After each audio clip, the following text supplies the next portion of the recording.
usaha untuk bisa jadi baik lagi, dan Rangga juga mungkin ada juga effortnya, ada usahanya, tapi ternyata ya menurut masing-masing ya emang beda.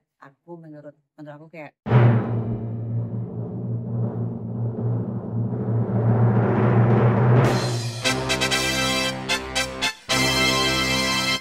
memang ini kan udah aku pikirkan tuh dari 2 tahun sebelumnya. Jadi memang ini adalah keputusan terbaik aku dengan Rangga harus berpisah secara baik-baik, dan memang kenapanya itu udah pasti ada permasalahan. Cuma kan aku nggak mungkin dibuka di sini, tapi intinya aku sama Rangga sudah tidak ada kecocokan ya dalam satu visi misinya, itu udah sering berantem atau mungkin ya dari masalah yang lain juga ada, dan akhirnya aku berpikir daripada aku terus jalan tapi tidak menemukan hasil yang aku mau juga, menurutku ya akhirnya mending aku 2 tahun terakhir lah aku masih berusaha untuk bisa jadi baik lagi, dan Rangga juga mungkin ada juga effortnya, ada usahanya, tapi ternyata ya menurut masing-masing ya emang beda. Menurut aku kayak kayaknya nggak bisa deh kayak gini terus, dan kayaknya nggak ada perubahan deh dari kamu. Begitu mungkin Rangga, sama menurut aku juga ya udahlah daripada kita juga begini dan masing-masing, baiknya memang kita selesai aja. Tapi itu catatan aku, yang penting aku sama Rangga berpisah baik-baik itu karena kan aku punya anak, yang mana kan anak aku juga masih kecil yang harus tetap ada orang tuanya lah, sosok orang tuanya. Jadi aku sama Rangga memutuskan untuk tidak ada batasan waktu untuk ketemu dengan anak, silahkan, karena anak-anak saya Abizar itu tinggalnya sama aku gitu.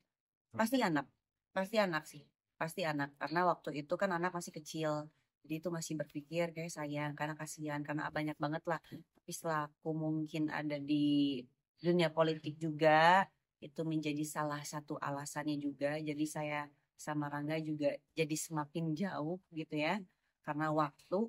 Dan memang tahu sendiri lah kalau namanya orang sudah masuk dalam politik itu kan jadi waktunya agak mulai tersita lah. Setengahnya udah pasti harus kita siap dengan segala konsekuensi atau mungkin pekerjaan yang ada dari politik itu sendiri. Dan itu mungkin jadi pertimbangan Rangga juga. Dia menggugat sidangnya udah gugatannya masuk di bulan November kalau nggak salah, di akhir bulan atau awal gitu ya. Dan putusan itu di bulan Desember. Jadi itu proses yang sangat cepat menurut aku, karena memang kebetulan aku juga tidak menghadiri sidang, yang dimana sidang itu ada 6 kali panggilan, dan setelah itu putusan Perstek juga baru keluar. Putusan Perstek kedua mengenai naskah biasa Mota dan apa Mota sama Ida ya. Terus satu lagi untuk anak itu ada setiap bulan, dan memang untuk saat ini Rangga hanya mampu untuk mengcover Abizar dengan nominal 10 juta, tapi kita belum tahu nanti Abizar ke depannya kan pasti akan bertumbuh besar. Itu nanti kita akan bicarakan kembali mengenai biaya atau kebutuhan Abizar itu seperti apa. Itu di luar untuk biaya sekolah. Kebetulan jujur aku nggak ada tuntutan harta godok ini, karena memang sebelumnya aku menikah dengan Rangga itu ada perjanjian pranikah. Jadi itu sebenarnya bukan apa suuzon karena aku maunya harta masing-masing, enggak. Cuman kan kita ada perempat itu menjaga juga sih, karena kan kita nggak pernah tahu nih ke depan akan seperti apa dari akunya dari Rangganya. Cuman itu udah keputusan terbaik, jadi tidak ada permasalahan untuk mengenai harta kepemilikan. Apa tuh nakal ide ya? Kalau untuk saat ini kasih pengertian, kalau untuk saat ini karena Anizar juga masih kecil, jadi aku masih berusaha untuk tidak berkata yang sebenarnya. Tapi kalau misalkannya Abizar kayak nanya, mah, papa kemana? Kok nggak ada? Atau gimana lah, di rumah kan udah nggak ada Rangga. Jadi kayak aku kasih pengertian papanya kerja. Kalau misalnya papanya aku nggak ada, nanti papa kesini. Dan aku juga nggak membatasi Rangga mau datang kapanpun ke rumah, sama anak main di rumah, mau ajak dia kemana juga boleh.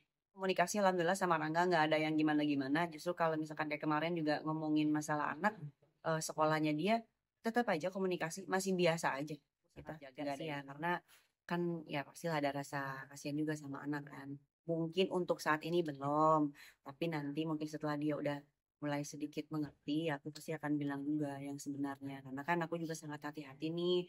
Kenapa kemarin juga aku tuh kayak masih mikir dulu biar tenang dulu, biar nggak salah ngomong gitu loh. Karena kan aku nggak tahu nanti ke depannya Habiza bisa aja kan ngecek atau mungkin nanti udah besar kenapa papa mamanya bercerai kan bisa aja. Jadi harus hati-hati lah namanya jejak digital kan udah pasti akan ada. Baru kemarin ulang tahun di tanggal 18.